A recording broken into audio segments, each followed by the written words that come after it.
মা বলো, মোহাম্মদ তোফাজ্জল হোসেনের বড় ছেলে? মোহাম্মদ তোফাজ্জল হোসেনের বড় ছেলে। আমার স্বামী মোহাম্মদ তোজাম্মেল হোসেনকে দিলাম 1 তালাক।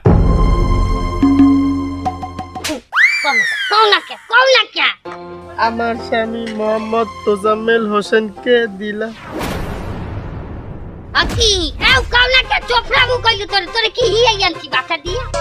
এই সব দোষ এই অসভ্য মাতারির, যত নষ্টের মূল এই অসভ্য মাতারি। তুমি কইলো কথা কবা না, এনে তোমার কি? তুমি কোন অক্ষে কথা কইতে আছো? হ্যাঁ, মাইয়া কি তোমার? আমার মাইয়া আমি তালাক দাওয়ামু। আমি দিমু অনেক দেখছি, তোমাকে অনেক দেখছি। আমার মাইয়ের জীবনটা খাইয়ে দেছো এককালে। আপনারা থামেন। এই মা বলো, আমার স্বামী মোহাম্মদ